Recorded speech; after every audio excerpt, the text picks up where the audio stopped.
Reads. This is a production of the Rogue Women Writers, 7 but thriller writers who come together around books every month with a great lineup of star authors to talk the thing we most love, thrillers. And tonight we're lucky enough to have with us Daniel Ellman, Tracy Clark, our own Rogue Tracy, Pip Drysdale, and JT Ellison. Welcome, authors. We are so happy to have you. I'm going to go down our lineup. I'll do reverse alphabetical order now since I introduced you all alphabetically. I'm just going to read a little bit about each author, and then I'm going to invite you to tell us about your latest book. And when I say that, it's really anything you want to tell, but I'm going to read a little bit about the book, so it doesn't have to be the flat copy. It can be your journey to this particular book. It can be how that, everybody always wants to know where writers get their ideas. It can be the concept, how it came to you. Anything you really want us to know that's a little more personal and we won't find necessarily on the website about your book. So, J.T. Ellison is the New York Times and USA Today bestselling author of more than 30 novels and the Emmy Award-winning co-host of the literary TV show, A Word on Words. She writes contemporary fantasy under a pen name, and her titles have been optioned for television and published in 28 countries. JT is here tonight to talk about her new book, A Very Bad Thing. And I'll just give you a little teaser about A Very Bad Thing, and then JT, I'll launch into it. Celebrated novelist Columbia Jones is at the top of her game. But on the final night of her book tour, one face in the crowd makes the author collapse. And by the next morning, she's lying dead in a pool of blood. JT, tell us about A Very Bad Thing. Hi, it's good. So good to see you guys. Thank you for having me tonight. Oh my gosh, Very Bad Thing. So the big pink book, right? This cover, let's talk about the cover because that's way more fun. I don't want to talk about authors being murdered on book tour. That was not maybe a lot of foresight on my part when I was coming up with it. But this cover is so incredibly spooky. And if you look very closely in the background, you see that there is a Rothko painting. And can you see that? Mm. So I am a huge fan of Rothko, and I was actually at the Museum of Modern Art in New York when I saw the epigraph that I used for this book. So it was on a wall hanging in the Rothko room. And it said, "I'm interested only in expressing basic human emotions, tragedy, ecstasy, doom, and the like." Oh. And I knew immediately that's the epigraph of this book. That's what this book is about. And then they were so awesome that they put it on the cover. So yay, team. Really? Because that must have been a big thing to get permissions to do that. I think it's probably a variation. The real Rothko of that actually has a black line in it. So I think they made that. Yeah. That's fantastic. Wait, will you say that epigraph just one more time? Because it was very spooky and eerie. It is very spooky. Sure, I'm happy to. Should have it to that page. "I'm interested only in expressing basic human emotions, tragedy, ecstasy, doom, and the like." And so on. Sorry, and so on, not and the like.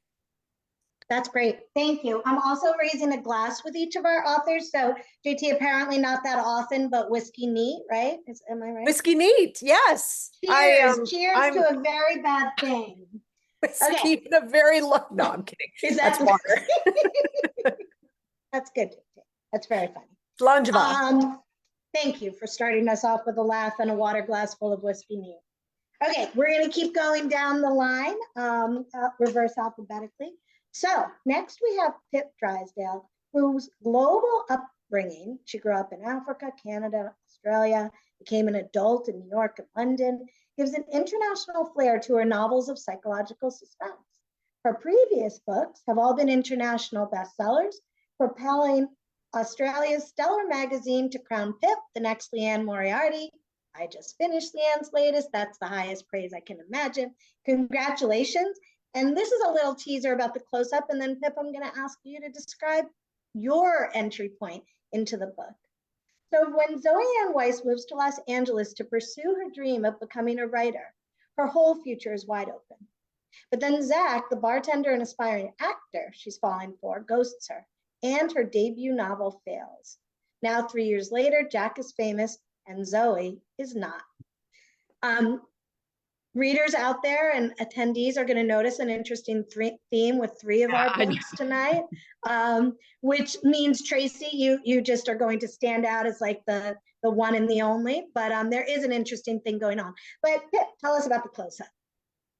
Okay, so yeah, so you've got Zoe, who is a novelist, and I really wanted to look into, like, really kind of explore how vulnerable we make ourselves as creatives when we put work out into the world. So that's the cover. I feel like I should show everyone. I do love it. So Zoe's book flops, and she really struggles to navigate this. And it's really about how far she will go in order to kind of resurrect her career, and how far creatives will go in order to, like, how much we will self-sacrifice for our work, which I would argue is a lot.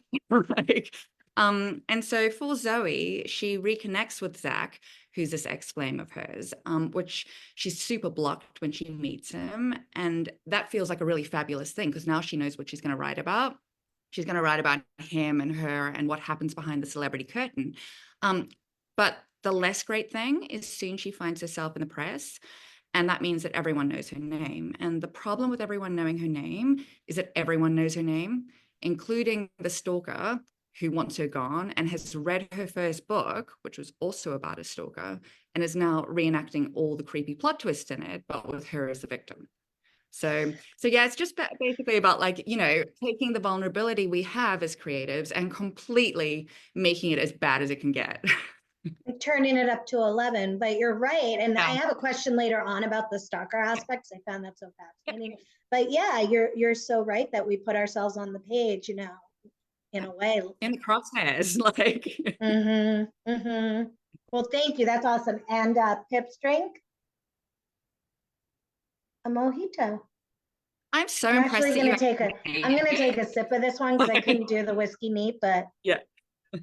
Very good choice. Okay, continuing on down our line, our own rogue, Tracy Clark, continuing with our reverse alphabetical order. Tracy Clark is author of the Cass Raines Chicago Mystery Series and the Detective Harriet Foster series. She's a multi-award winning author. Let me see if I can get these right. There's so many. Okay, she's the winner of the two-time winner of the Sue Grafton Memorial Award, the winner of the Sarah Paretsky Award, winner of a Lefty Award, winner of a Anthony Award, and also, in addition to those, a Seamus Edgar and McCavity nominee. Proud member of Sisters in Crime, Mystery Writers of Color, Mystery Writers of America, Crime Writers of Color, and of course, the Rogues. And her new novel, Echo, comes out next month. So I'm going to say just a brief thing, and then Tracy, you're going to do your thing and introduce us to Harriet Foster or anything you'd like to talk about. Chicago PD sends the hard-nosed detective Harry Foster to investigate a victim who is a wealthy school student. His billionaire father was a major school benefactor, and Sebastian has ties to the mansion's notorious past, where 30 years ago, hazing led to a student's death. It's a topical topic too. So Tracy, take it away. Tell us about Echo. Well, it's about two cases, 30 years apart, as you said. But this started for me as I'm tooling around Chicago looking for places to dump bodies, which I do routinely, just for fiction and not in real life. So I was going past this elite college, that we have several in the city, right on the lake. But there was a field between the campus and a fraternity house. And the field sort of appealed to me. And the first thing I think about when I see interesting places where stuff might happen is where I can put the body. So I saw the body there. I kept thinking about it. What would happen, if, one wild night, frat party, somebody sort of gets out of the house and sort of disappears, and they find him in this field. And that's how Echo started. So I've got my team of homicide detectives. I've got this interesting case, this field there. The dead body is there. And then I connected to one similar case 30 years before, and then I've got to figure out what's going on. Now, I don't have an outline. I'm not one of those organized writers like normal people are. I'm just sort of a pantser, and so I have to sort of pick my way through. I have that basic idea 30 years apart. I've got to connect them in my mind, and I've got to connect it for my cops, and that's how Echo started.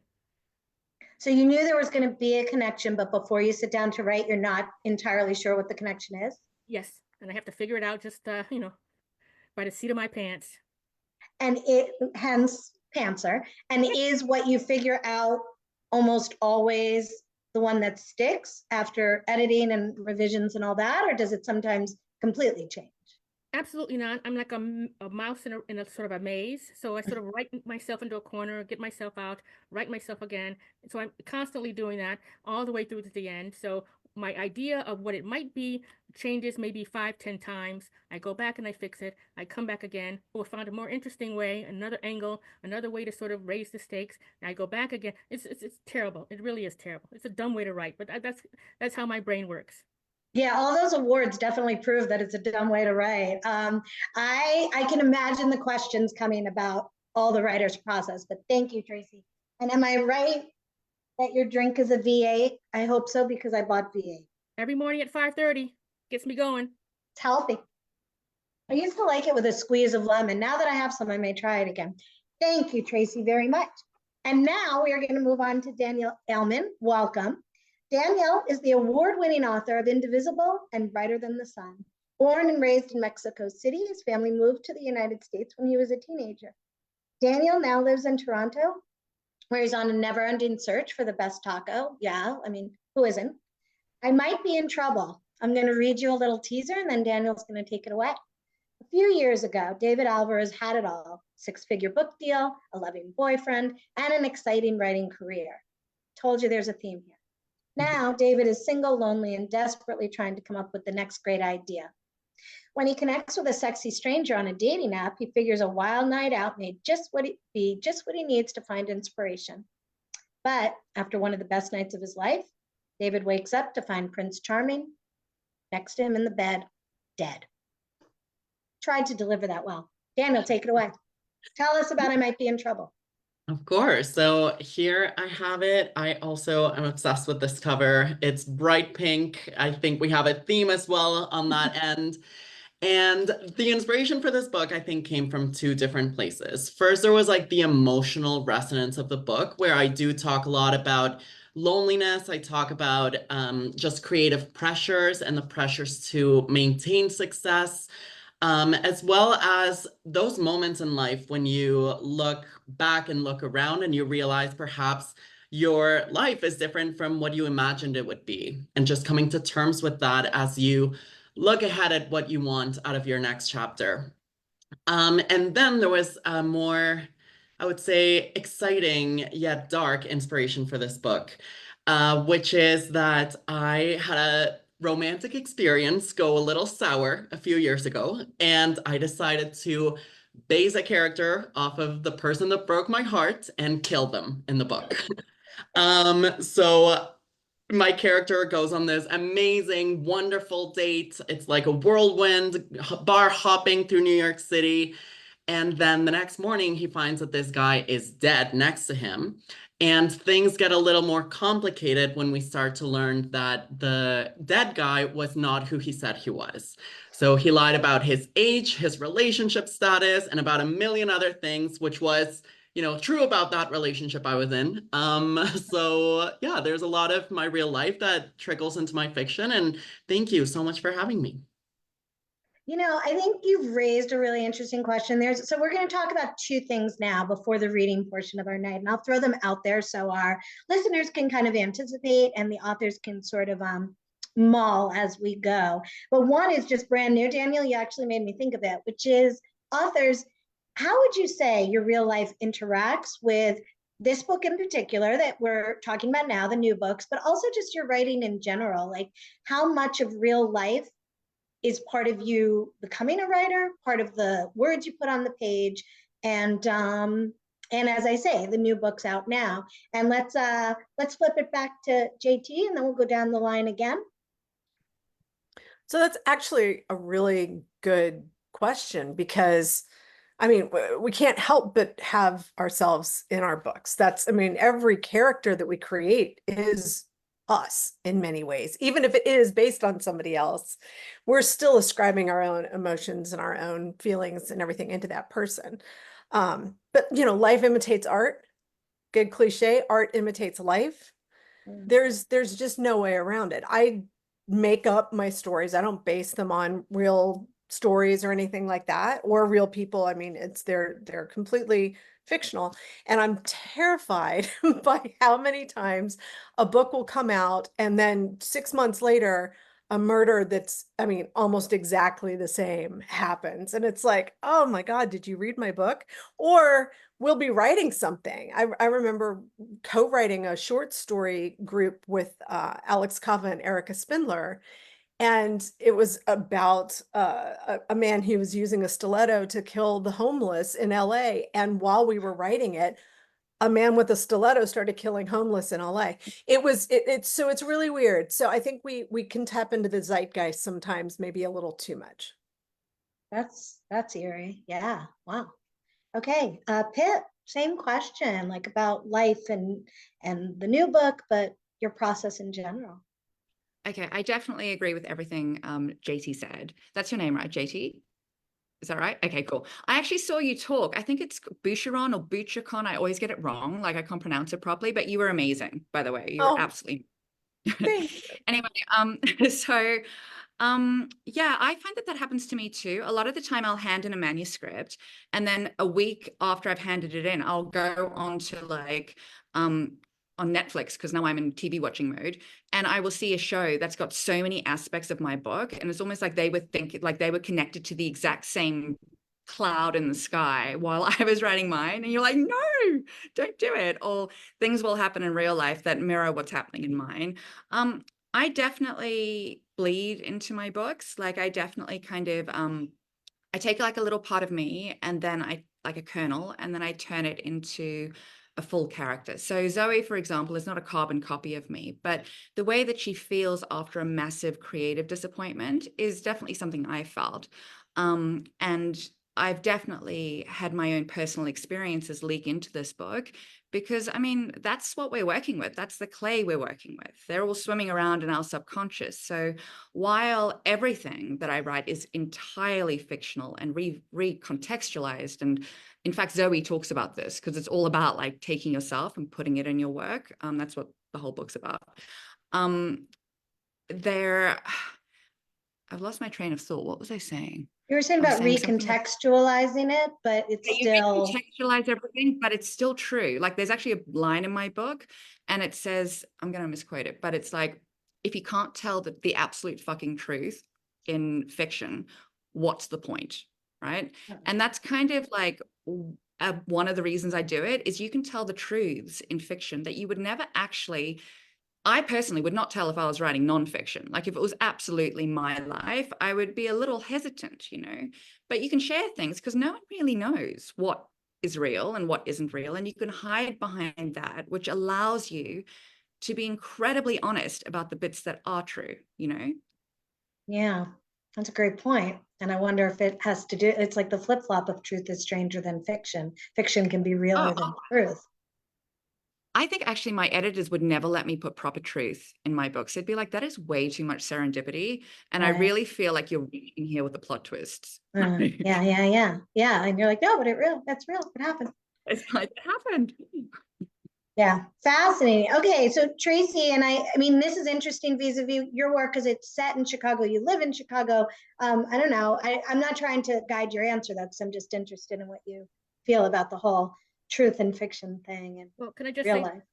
I mean, I agree with everything that's been said, but I sort of deal for me in characters. So I'm looking for humanity, and you don't have to fake humanity, right? We're all human. We all have the same experiences at some time or another. And so that's the easy part for me. You bring your whole self to it as a writer. You're a human, and you want to sort of put that on the page and have it reflected back for the reader. So as human as I can get my characters, the better I like it. And the other stuff I just sort of futz around and make up on my own. So severed legs and limbs and everything, dead bodies under viaducts, and that stuff, that's the creative part. That's the stuff you can sort of play around with and have fun with, but you can't fake the humanity. And so I sort of spend most of my time there, creating characters that are multi-layered and have some depth to them, some kind of struggles that they have to sort of get over, hurdles and roadblocks, things that sort of test them.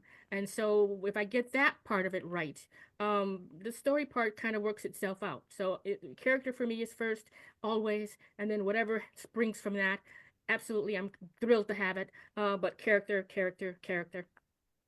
So the character is the truth, and then the Yep. plot can be as wild as you make Yeah, it. go anywhere. Interesting. All right, Daniel, you kicked this whole thing off, and I know you talked about like a romantic relationship. Are there different ways that truth enters into your book, or tell us more about, the person you were able to kill off? And great. Oh, absolutely. Well, I think always I write about my own life. Like, and sometimes it's not intentional. Sometimes I'll read back on something I wrote and be like, oh, wow, I didn't even realize that I was, taking inspiration from something that happened to me in real life until later when I'm rereading. But for this book in particular, I was very intentional with writing about myself, so much so that the main character shares my initials. He is the same age as I was when I was writing the first draft, which was 28 years old. And he's a writer publishing his third novel, as I am. Like, we are essentially the same person. This book is very meta. And I love doing that. I love being able to understand myself better through my books. I love, sneaking in little bits of truth as we were hearing, and also learning bits of truth from my own manuscripts, bits that perhaps I hadn't realized or hadn't dared to say out loud to anyone. And that's how I learn a lot about myself. Yeah, like the writing opens up kind of a portal that you didn't know was there. Oh yeah, totally.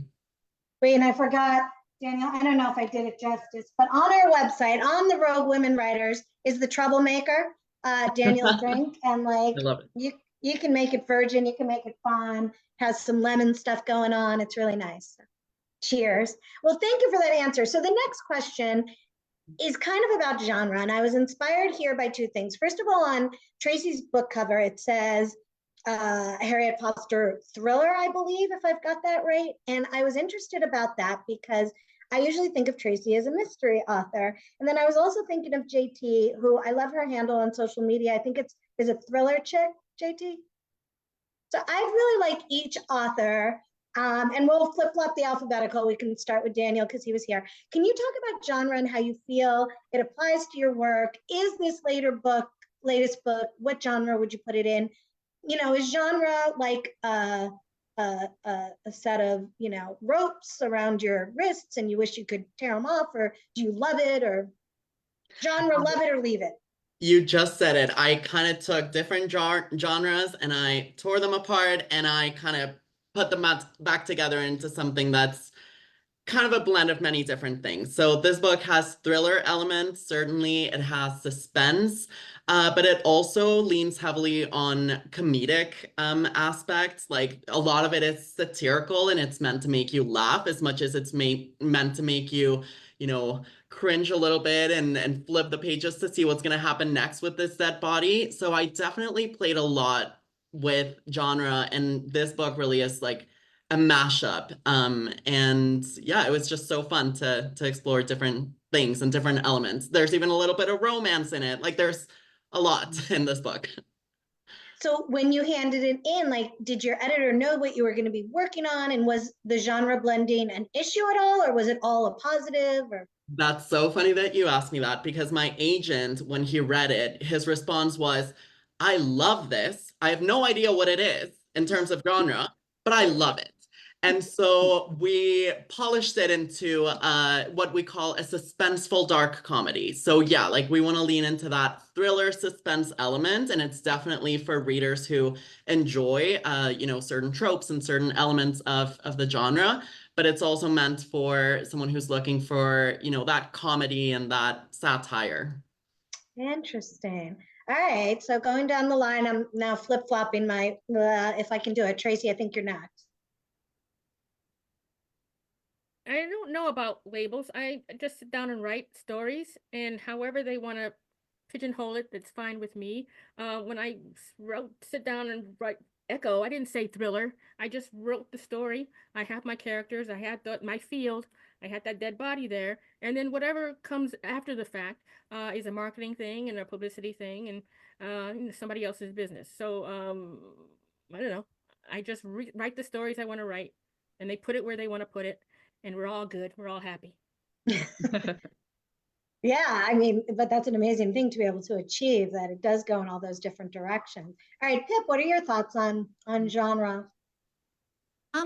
I don't love being constrained by all the rules, but I do stick to some of the rules, you know.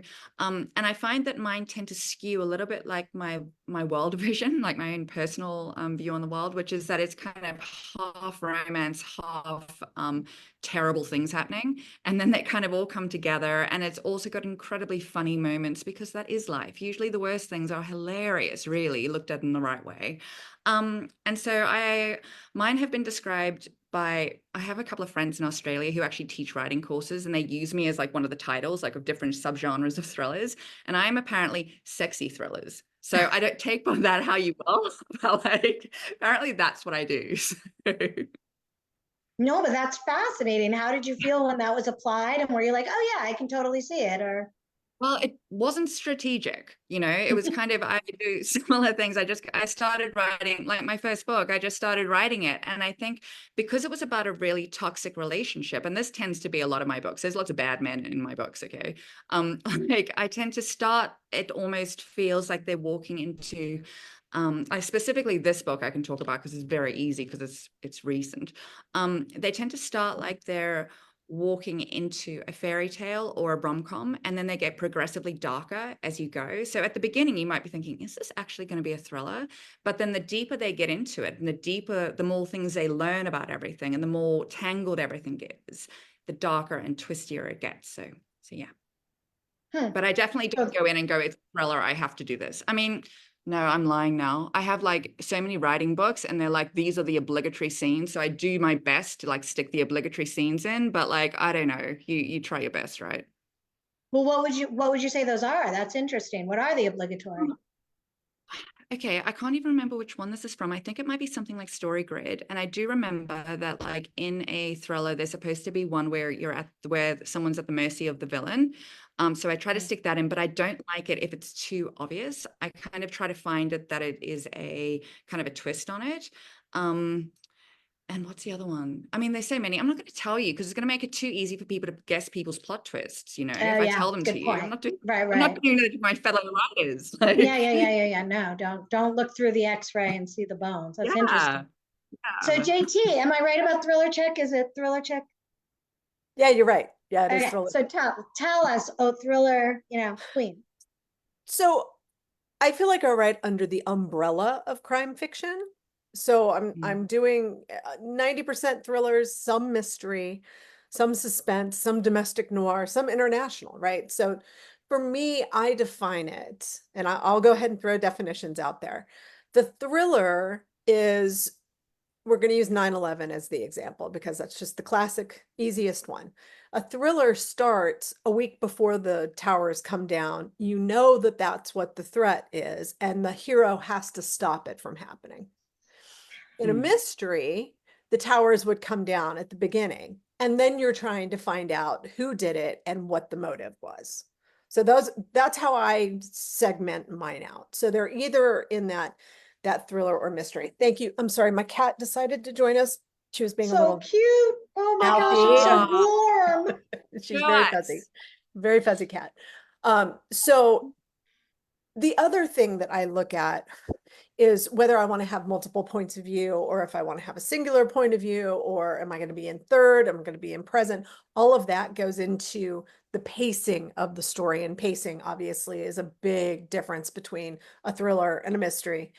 The third thing that I'm looking at is what side of the door I'm on.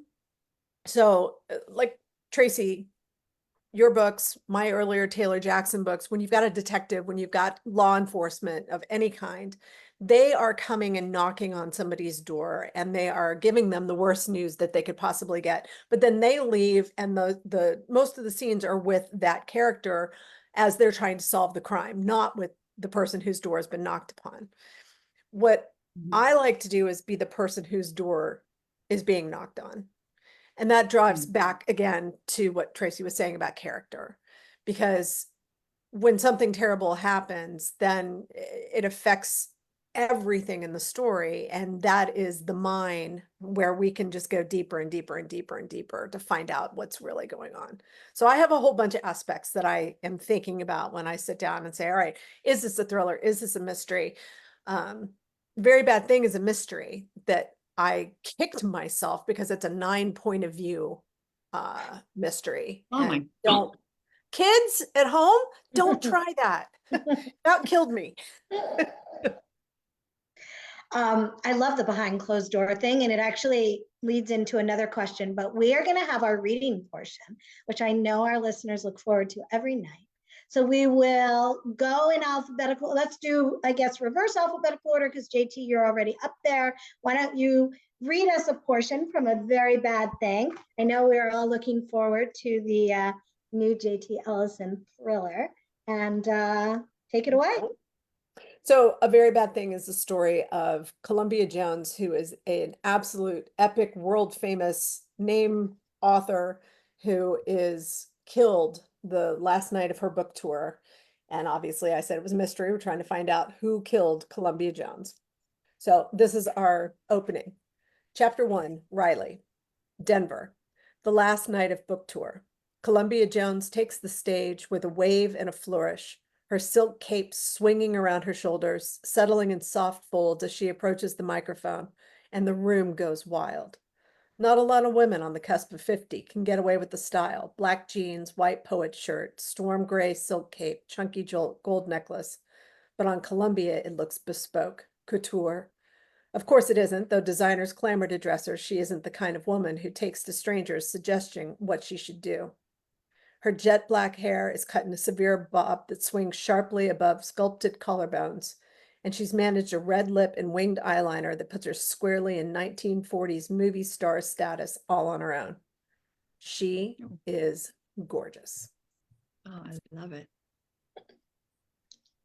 You can see that, right? You can just see what it's like on stage, and that's very cool. Thank you, JT. All right, we're going to keep going down the line, reverse alphabetical order. So Pip, please read us something from the close. Okay. Oh, hang on. Sorry, this is a dummy book, so I just opened someone else's book. Give me 2 seconds. It's okay. See what it's like to Here we be an go. author? Like, what? Okay, I'm just going to read the very first opening passage, which is kind of short. So might be too short, but I feel like less is more. So, okay. It's kind of scary. Okay. There's a magic hour light in LA right when the sun sets that has the whole city sparkling gold and tangerine, even the trash. It's a kind of light that makes you feel lucky to be alive, like anything is possible. The kind that has you looking out at the view and seeing the grit and poetry of Bukowski's Hollywood and the LA scenes from Jacqueline Susan's Valley of the Dolls, instead of traffic, smog, and heartbreak, that whispers, "Don't you dare give up, please, I beg you," in your ear. So look, I'm not saying it was the light's fault. I understand that we're all grown-ups here with free will. I'm just saying it didn't help. Because much is made of the Santa Ana winds, the devil winds, they call them. But if you ask me, it's that light, that pure, unadulterated hope that draws us here and keeps us here, that fucks us up the most. It urges us to roll the dice, but by the time we do, the sun is gone and it is dark. And even now, knowing how this story ends, I still can't say if it was worth the gamble. But I do know what happened, so let me tell you that instead. That is a very nice introduction. It really makes you, it actually reminds me of one of my favorite authors from when I was a teenager. Not that it is her voice at all, but for some reason it has that like portentous kind of echo. Yeah. Who is it? It's Lois Duncan. But Ooh, it's not okay, I'm that gonna look in. it's not that it's not that it's the same. It just that Has the note same of feel. portent. What? Yeah, okay. It has the same Yeah. feel. I'll look into The her. note of portent is very, thank you, Pip. Okay. Tracy, please read to us from Echo. All right, this is our first look at Harriet, Chapter 2. Detective Harriet Foster moved fast through the CPD cop lot at 18th and State, her eyes shielded by a squint against a light sleet focused on the door of the station. Cold, Wet ice pellets pinged against her face in a mildly unpleasant way, like a barrage of tiny needles. Late February was holding on with a tight grip, winter refusing to even think about ceding an inch to the coming spring. The lucky ones were asleep in their beds on this cold winter's morning, the devout up and preparing for church, but Harriet was here, ahead of her shift, and it didn't matter to her overmuch whether it was Sunday or Tuesday, midnight or noon, Christmas or Groundhog's Day. Whole day, gray, Chicago. Maybe nobody would kill anyone today, she thought. It was a common wish, not a prayer, one rarely granted. A car horn sounded aggressively. Startled, Harry reeled, lowering her bag to the slush, her right hand going for the zipper on her jacket, ready to open her coat to get the gun at her hip. Her eyes scanned the cars in the lot, looking for the threat, then landing on an idling black Subaru Outback with its headlights on. Recognizing the car, she breathed a sigh of relief, and her hand moved away from the zipper, and she picked up her bag. The car belonged to her boss, Sergeant Sharon Griffin. Through the side window, she could see her sitting in the driver's seat. Harry waved to the blonde enforcer, expecting a simple wave of acknowledgement back. Instead, the passenger window rolled down, and Griffin beckoned her one over with the come hither of a manicured index finger. "The heat out in your office?" Harry asked when she met the Outback. There was strange musing coming out of Griffin's speakers, like the sound of cats drowning in a whirlpool, and then somebody beating their dead carcasses against a drum. The chords were loud, discordant, discombobulating. Griffin clicked the door locks free. "Get in." Harry stared at the radio. "What's that?" "It's a radio," Griffin said. She slid Griffin a look. "On the radio." "Are you serious?" "That's Drowsy Maggie," Griffin replied, as if that was all she needed to say. "You're telling me you don't know the chieftains?" Harry shook her head, lost. She figured it was some Irish thing, since nobody was more Irish than Griffin. The boss's office was filled with Kelly green hats and banners and shamrock decals.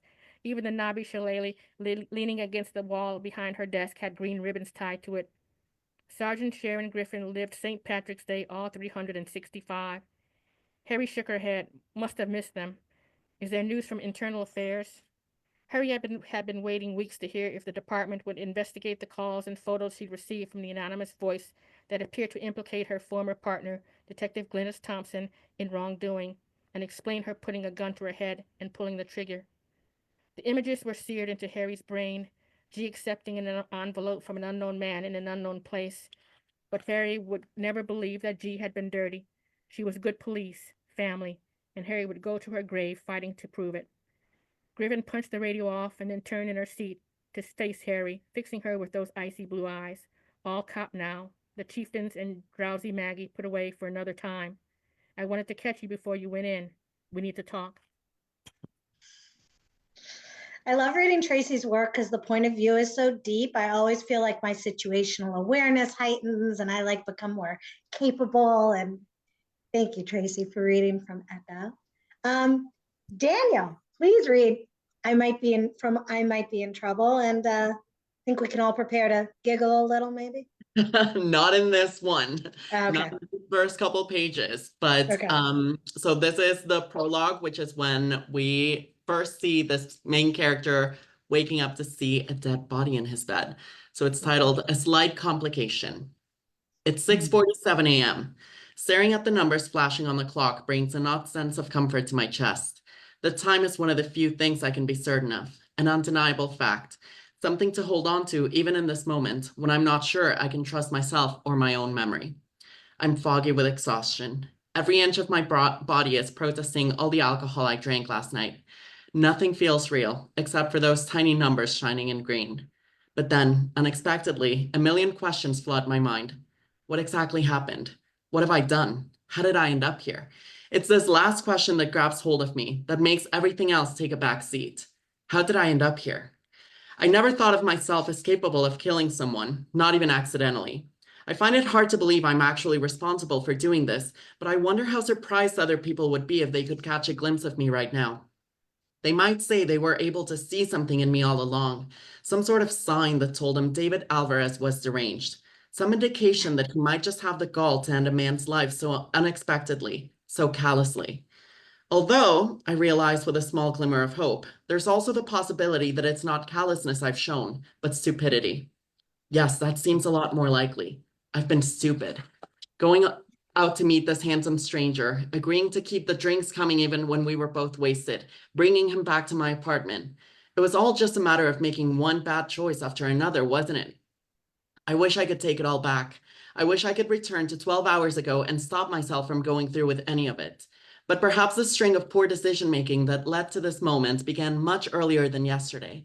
It may have begun in Stacey's office during the last meeting I had with her. Or maybe even before that, when I started making all the mistakes that led to my career imploding. How did I end up here? I try to push the question away, all too aware that I'll drive myself mad if I keep attempting to answer it. For now, there are more important things to consider, much more urgent matters to occupy myself with, two critical facts I need to focus on. It's 6:47 a.m. and there's a dead body on my bed. These are great readings, everybody. Thank you so much. Daniel, I feel like what's in a way scariest about yours is it's so real. I mean, I'm sure the dead body is kind of turned up to 11, but like people are in situations like that like every night. I mean, it's very, very immediate. Thank you. Thank you. Okay. I would be remiss if I did not ask a procedural question because I might be in trouble. A very bad thing in the close-up all have procedural elements from a business that's near and dear to our heart. And Echo, as I said after you read your piece, Tracy, the procedural you just get so right. So I'd really like to go, I'm going to mix it up this time. Let's start with Tracy because her book is about a different kind of profession. But how do you do the procedural elements? How do you do the research? Obviously, we writers, we had less research to do for, you had less research to do for these books, but what do you think about procedural and how much do you incorporate into the book? How much do you know the reader will be really interested in? Where do you draw that line? How do you, like, do you cut large parts of your procedural stuff and just riff on proceduralness, everybody? Well, since I've never been a police officer, I don't know really the brass tacks of it. And I don't think readers care that much about, what form they fill out for this or blah, blah, blah, blah, the procedural part. It's mostly character for me. Luckily, I have cops in my family and around me that I can sort of ask when I need specific information. So if I put a body in my wonderful field that I discovered, I need to know who touches the body first and who does not touch it.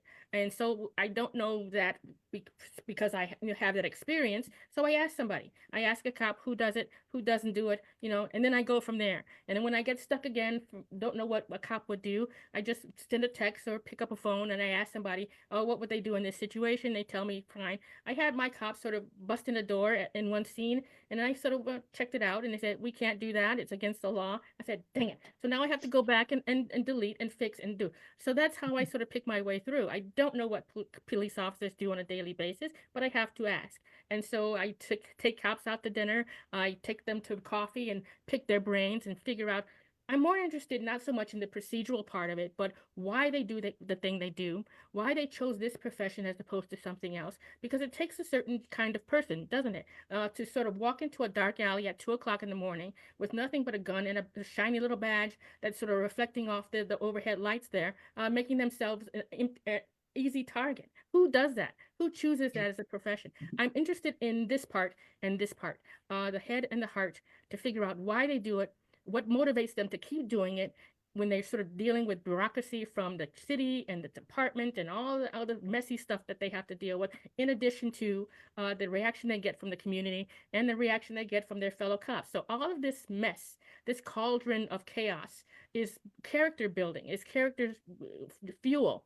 And so I'm interested in the head, the heart, and the procedure comes second. I give as much detail as I need to give in a particular scene. If I don't have to give that much, then I don't give that much. I'm more interested in the cop, the character, the person, and then we go from there. So just enough, not enough that it bores me, because if it bores me, then it's going to bore the reader. Just enough to make it look real, sound real, feel real, and then I move on. Well, that's a really good rubric, actually, if you're bored, the reader. But I'm interested, I may be projecting here, but do you get like really upset if you have that great like door kicking in scene and then the cop is like, no, we are not, like, and then you have to change it? Or do you see it as exciting, now you can do something else? Yes, I do get upset, okay? Because I have invested a great deal of time and energy in that perfect scene It Yeah. works fine for me. A nice kick, the door comes open, they get what they need to get, and then they get out. Unfortunately, they need warrants and permission to do that, exigent circumstances and all blah, blah, blah, blah. All right, that's what I have to deal with. So I would like it to be easy. I would like to kick that door in and get those characters moving. And unfortunately, Uncle Sam in the law says, you have to sort of go through the process. And that sort of slows me down a little bit. And I have to go back and delete and make it all nice and pretty. And I hate that. But, whatever. You have to do what you got to do. You're writing about cops. You have to sort of stay within the lines of the law. Thank you for being honest, because I think a lot of the writers in the audience probably don't really appreciate that. Like, it does hurt sometimes. But the book gets deeper because you do get it so right. All right. So authors who wrote about the biz in their books, and we're talking about The Close-Up, we're talking about I Might Be in Trouble, and we're talking about A Very Bad Thing. Well, I'll just throw it out. Who wants to speak first of the three of you to the procedural part and writing about the industry, and who'd like to go? Wave a hand. I mean, I'll start if I must. So, I don't think we've mentioned this, but once my main character finds the dead body in his bed, he chooses not to call the authorities, but he calls the one person he trusts in a moment of crisis, his literary agent. And so the whole book is, in a way, about publishing, because the author and literary agent are just heavily involved in this crime of moving a dead body out of his apartment. And then they choose to use this as inspiration for his next big novel.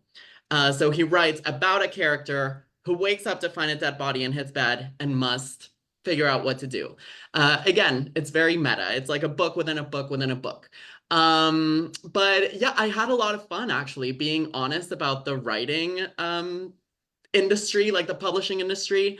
There's a lot of talk about what happens when one of your book does really well, but then the next one doesn't. And then what does that mean for your career? And that's why this character finds himself in this position where he's desperate to do anything, not just to help his own like career, but also to find inspiration for a new, exciting story. Yeah, I mean, it's such an interesting part of the industry to focus on. Also, I just could not help but be like a little jealous that the literary agent would help him hide a dead body. Like they're like, very close. yeah, exactly. And devoted to each other. Okay, JT or Pip, who would like to take the same question? Yeah, Me? go for it, Pip. Go ahead, Pip. No, I was just taking one for the team. I don't mind. Oh, sorry. Whichever of you wants to go next. You're both Okay. going to answer. So I got Okay, well, mine also. Oh, fuck. Go. Okay. Go. We're going to do it alphabetically. So, okay. So, Pip. Pip.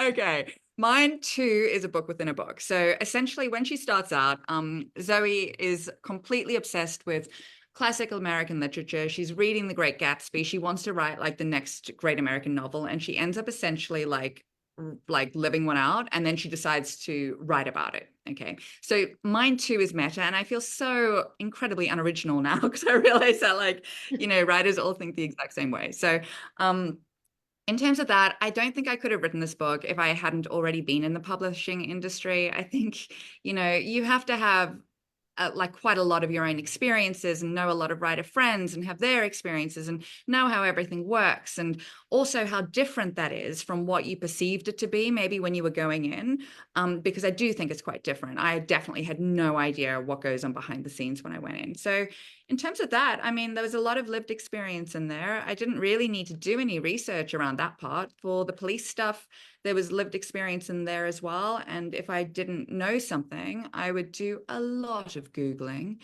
and also a lot of reading of procedural books. And, you piece it together and try your best. And then you ask your editors whether you've got it right, whether they think something feels right or doesn't feel right, and you piece it together as best you can. Yeah, great answer. JT, and A Very Bad Thing. What's it like writing about a book tour? You don't have any experience with that. No experience with book tour. Actually, somebody I saw in a review, does she have stock in bananas? Because my main character has celiac. I have celiac, and the only thing that she really can safely eat on tour was M&Ms and bananas, which when I was actually on tour while I was writing this book, and M&Ms and bananas and granola bars are like a huge component of the diet when you're on the road. Interestingly, I was told early on in my career not to write about writers. And so I always avoided it. And when I finally said, no, I really want to write a story about writers, that was my big breakout novel. So now I like writing. Yeah, I like try to write about writers because it's lived experience. It's something that we know so much about. The pulling the veil behind, the publishing industry is great for the readers. They're fascinated by how we do what we do and what's going on behind the scenes. But it's also, I have police in all of my books as well. So 20 years ago now, I'm realizing it was 20 years ago, I did a lot of research hands-on with our local homicide office and with the FBI, and went and did autopsies and, did all of the research really, really hands-on to lay that base. So now I have the base, and Tracy's so right. You don't need they filled out form 18A, and that stuff is just not necessary for all of this. But you do have to have at least a working knowledge of the vocabulary and stuff to be authentic. I love it when I get emails from cops saying, "Oh my God, you got it right." It's like, yes, I did something good there. But the other part of it is now I have a cadre of people that also, I need to know what would happen X, mostly with crime scenes and autopsies. And I've got a death investigator, a former death investigator. She now runs an entire morgue system on my beta list, and I get in touch with her a lot. And she does research for me for some things, and some things she comes up with really creative ways to kill people. I need something for this book. I sent her a note and said, here's what I want it to look like, what would cause this. And because the crime scene when we find Columbia's body was very specific in my mind, and I had to write to it, and I didn't want a knife to be sticking out of her chest. So I needed something. And Sherry helped me come up with the coolest possible solution that was actually happening in again, life imitating art. It was something that was going on while I was writing the book, and she sent me an article about it happening in Denver where this was taking place. So you'll have to read the book to get all the details of that, but it was really cool. So yeah, lay the base and then have some really good people that you can count on to get the details. Yeah, because it's funny when they're not like being in it that way, they can tell you things that even though it was going on in a way, you just wouldn't have known exactly what to look for. And that's amazing. That is very fascinating. All right. We are I cannot believe how fast the show has gone. I'd like to ask Chris, do we have questions? Do we want to ask any questions of our panelists now? We don't have any questions that are on Facebook, but I have a couple of questions. I'd like to field a question or two. JT, you are the one author that has co-written with a megastar, Catherine Coulter. What is that like? And are you doing more books with her? Okay. The series is finished. We did 6 books in that series and saved the world. And where do you go after you save the world, right? There's not, you have to spin off or do something like that. So the series is done, and it was a really fun experience. Just yes, she is a mega best-selling author. Columbia Jones bears absolutely no resemblance to Catherine. Let me just say that up front. She is on a completely different sphere from Catherine, from all of us. She gave me a blurb for my second thriller, and I was just over the moon about that. Yeah, she's awesome. And we had so much fun. And I learned the value of 2 heads on a problem. We'd be working along on something, I could not solve it. And so I could call her and say, all right, here's where we are. This is what's happening. And within 10 minutes, we cooked up a solution that's 10 times better than anything one of us could have come up with on our own. Plus, I got a PhD in writing and a PhD in publishing, and seeing how a number one approaches the career and learning how much I respect what she does and how she's built her incredible career. She's a workhorse. Catherine's a workhorse, man. She is up every morning at her computer doing the work, as is, the commonality between all successful authors. They're there doing the work. It's not just happening for them because they've, written a great book and, then they get their fans. No, they're there every morning having, their own battles with the manuscripts. I mean, it's not, the more you do it, the harder it is. I don't know if anybody else is starting to feel that way. I'm 30, I don't know, 35, I think I'm on 35 now. And it gets harder and harder and harder and harder and harder. So I have a question for everyone else then in relation to that. She's worked with people, and do you have people you brainstorm with? Do you have people, does your agent help you solve problems when you come up against them? Do you have a collaborator? I have a friend that I'll sit down and I'll look at the problems when I come up against them in my book and say, I don't know where to go from here. And we'll just throw ideas out until something resonates with me. And then I can find a different way through. But do you, or are you work in a vacuum?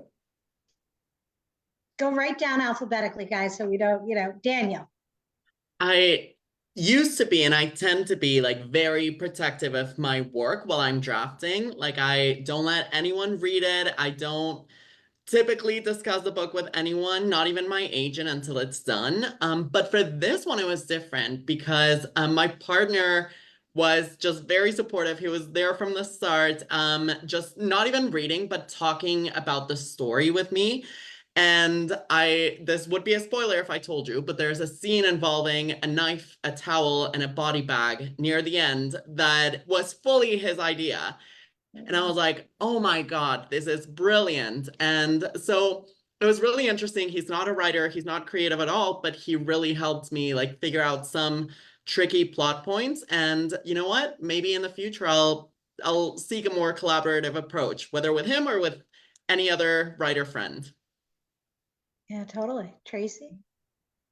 I'm like Gollum from Lord of the Rings, an under cave with the little precious, right? That's how I write. I write like this in my tiny little room, and nobody sees this thing until I shove it off to my editor, okay? So whatever problems there are, I have to solve them on my own. There's a path in my carpet that's worn where I sort of paste myself to death, trying to figure out these problems, these story problems, but I keep it pretty close to the vest until I am done everything I can do with it, and then I shove it off, and then they tell me what's wrong with it, and then I come back and I revise it again. So I kind of like that process. I like to sort of hold it close until I can figure out all the problems, and then sort of do the best I can with it, and then give it to somebody else, and they can tell me what I missed, and then I can fix it. So that's kind of my process. It works for me. I don't get too collaborative with it because everybody's got an opinion. I mean, everybody's got an opinion. And that gets you in a worse spot than you were in the beginning. So you think you have a story, you give it off to somebody who has an opinion. That opinion comes back, it doesn't sort of mesh with yours, and now you're in a quandary. So now do you sort of stick with your opinion or the other opinion? I mean, it can go on forever. You can go on forever. So it's mine until I shove it off, and then they tell me what's wrong with it, and then I fix it, and that's how I do it. I totally see the wisdom of it because it's true. If you give it out to 9 people, they'll have 9 different, it's really hard integrating. Pip, what about you? And who are your confathers? I tend to do it alone. I will talk to people, I'll usually talk to, if I have someone who's already commissioned it, I'll talk to them about the idea up front and get their thoughts on it, which, everything changes so dramatically as you work. So a lot of the thoughts won't end up in the actual manuscript, but it will at least guide me a little bit. And I'll probably use some of it. And then I battle my way through, and I'll usually have at least one mini breakdown halfway through. And either I will come up with, like, like I find that if I have the breakdown and I give myself 3 days, I'll usually come up with a really good solution to my problem. But this recent book that I just handed in, that one I actually called a writer friend crying because, you know, I had someone to call. And I talked it through with her for an hour, and I agree, it was wonderful having another writer brain on it. And really, we just talked about things. And a lot of the stuff she said to me, I'd already considered. So I'd already done the research around it. But it was almost like I got to that middle point and I had so much to choose from. I just didn't even know what was the most compelling bit, or I was just in that state of overwhelm. So I think there's a place for both for me personally, like, but it is tricky knowing what to take on and what not to. So I really do understand that. Mainly I do it alone and then I wait for the feedback. But this one, it was lovely having someone kind of step in and help. So it's finding that balance, kind of. yeah. So in Well, JT, when you're writing all alone, just writing your own book, do you collaborate with other people? Do you ever call a friend and say, or your mother or anybody? So I talk. I talk. I've got a very small little group. My husband, my dad, and my mom by because she's always on the phone when I'm on the phone with my dad. And I've got two best friends who are writers. One hears more about the story on a day-to-day, and I'm not like asking for advice. Sometimes I'm asking for advice. Mostly it's just talking things out. I like, the more I talk, the more things congeal in my head. And then I've got the friend who I have the breakdown, and I have to either we have to go and have coffee and talk or whatever. And it's almost always at 75 to 80,000 words. And when I send that, red flag text, she's like, "You're at 75,000 words, aren't you?" And I'm like, "Oh, screw you." Just because you know me and know my process. That said, I will not let anyone see the work until me it's neither. finished. I'm happy to talk about things, but I'm not going to show you something unless I'm genuinely like, and I've only done it once. And I actually showed an editor something that I had like 60,000 words on because I got so stuck. I could not find my way through. Nothing was working. And of course, the second I sent it, I figured it out. Yeah. Yeah. Yeah. That's how it Sometimes you have always to works. you could not really send it, but pretend you sent it. And I wonder if it would do the same thing. And that's when you're like sending the follow-up email. Don't read this. Whatever. Right. Do they listen? No. Don't give me your advice because I figured it out and I don't want to take your advice. Right. It'll just muddy the waters. Yep, completely. Well, this has been an incredible night, and I am so glad everybody joined us. I'm really toying with this idea of whether to share this with y'all or not, but I think I have to. It's so apropos. So with my new second book in the series, I give it to JT. You made me think of this. So my husband and family members are also great readers. So I gave it to my husband and my daughter. And when I was writing it, I'm near the 70 or 80% mark. And I knew something was going to have to happen, but I didn't know what it was till I got there. And when I wrote it, I was like, this is the coolest thing ever. So then I give it to my husband and my daughter, and they get to that scene and they're like, well, you have to cut that. And I was like, what are you talking about? You're just my husband and daughter. I don't have to listen to you. So then I was like, we'll see what my editors say. So I send it off to my editors, and they get to that exact scene and they're like, well, you have to cut this. And I wrote back, I actually argued with them, even though now we had a 4-person consensus. I should have known. I was like, then maybe this means it's a darling and it has to be slain, but I love it so much. I'm hoping it can. And my editor interrupts me and she's like, no, it must be killed. Hilarious. They always know, almost always, they're right. Yeah. Better than we, right? Anyway, this has been fantastic. I hope everybody listening to the recording afterwards, thanks to our own Chris Goff, will pick up JT Ellison's A Very Bad Thing, Pip Drysdale's The Close-Up, Daniel Ellman's I Might Be in Trouble, and our own Rogue Tracy Clark's latest, Echo. I hope you will find them. It's the holiday season coming. Books are great gifts. Buy these books. Email the authors to get on their newsletter list, or go through their websites and get on their newsletter lists, and join us for Rogue Reads next time. And thank you, Tracy and Daniel and JT and Pip. It's been wonderful. Thank you. Thank you, Jenny. Great job. Thanks, Chris. Thanks, Chris, Thank for you. tech. Good night, everybody. Happy holidays. All right.